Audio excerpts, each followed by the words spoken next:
जय श्री राधे। पूज्य श्री सद्गुरुदेव भगवान के चरणों में प्रणाम। पूज्य श्री गणेश दास भक्तमाली जी महाराज द्वारा नाम जापक साधकों के लिए गुरु महिमा। पूज्य भक्तमाली जी महाराज कहते हैं, भगवान परम दयालु हैं, तभी हम लोग सुखपूर्वक रह रहे हैं। यदि हमारे दोषों को प्रभु देखें तो एक क्षण भी हमको सुख न मिले। जैसे अबूध शिशु के दोषों को देखकर माता पिता उन पर ध्यान नहीं देते, उसी प्रकार संसारी माता पिता से भी कोटि गुना दयालु भगवान हम जीवों के दोषों पर ध्यान नहीं देते। हम पग पग पर अनेक अपराध करते हैं। भगवत कृपा से सत्संग प्राप्त हो, जीव भगवान की शरण में पहुंच जाए तो वह निष्पाप व निर्भय हो जाता है। भगवान का नियम है कि वह किसी संत सद्गुरुदेव की सिफारिश के बिना किसी को नहीं अपनाता। गुरुदेव के रूप को धारण कर भगवान ही अपनी प्राप्ति का उपाय बतलाते हैं। प्रत्येक शिष्य का गुरु भगवान ही होता है। भगवान और गुरु एक हैं, फिर भी वह ईश्वर जब गुरु रूप धारण करता है तब भगवान की अपेक्षा अधिक दयामय एवं क्षमाशील होता है। गुरु भक्त पर भगवान प्रसन्न रहते हैं। इतिहास में जिन लोगों ने गुरुवाणी में विश्वास किया उन्हें प्रत्यक्ष फल मिला। कल्याणकारी शिक्षा देने वाले को गुरु कहते हैं। सर्वप्रथम शिक्षा देने वाले माता पिता हैं, वे गुरु हैं। उनमें श्रद्धा विश्वास रखकर उनकी सेवा करनी चाहिए। वर्णमाला तथा लौकिक व्यवहार की शिक्षा देने वाले गुरु हैं। ईश्वर को प्राप्त कराने वाली शिक्षा देने वाले सद्गुरु होते हैं। लोक में कोई ज्ञान बिना गुरु के नहीं होता, तो फिर ईश्वरीय ज्ञान बिना गुरुदेव के कैसे हो सकता है।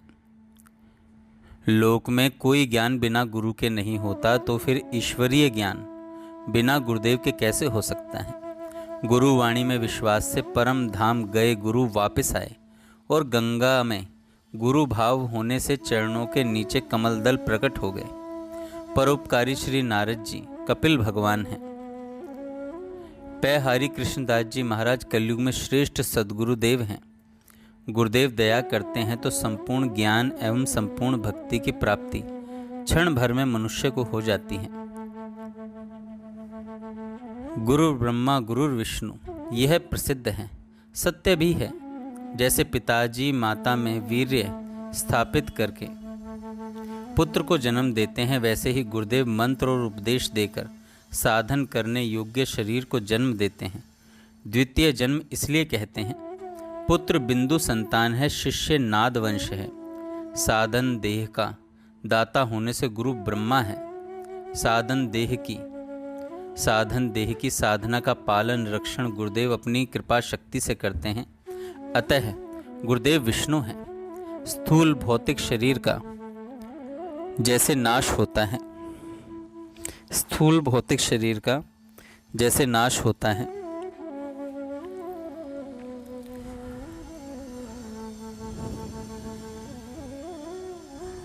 उस प्रकार सूक्ष्म का नाश नहीं होता है। गुरुदेव उस सूक्ष्म और कारण शरीर का नाश कर देते हैं, जिससे आवागमन का चक्र बंद हो जाता है। तब दिव्य पार्षद परिकर शरीर से सदा इष्ट देव की सेवा में स्थिति होती है, अथवा इच्छा भावना अनुसार कैवल्य आदि मोक्ष की प्राप्ति होती है। अतः आत्यंतिक प्रलयकर्ता गुरुदेव महेश्वर हैं। परमार्थ के लिए गुरु का आश्रय लिया जाता है। परमार्थ के लिए गुरु का आश्रय लिया जाता है और गुरु भी परमार्थ की सिद्धि के लिए शिष्य को आश्रय दे तब लाभ संभव है। लौकिक स्वार्थ की सिद्धि के लिए गुरु शिष्य संबंध अर्थहीन है। बाजीगर की तरह कुछ चमत्कार दिखाने वाले, शिष्य समुदाय को बढ़ाने वाले तथा अपने को भगवान या जगत गुरु घोषित करने वालों का आश्रय लेने से लौकिक स्वार्थ शायद सिद्ध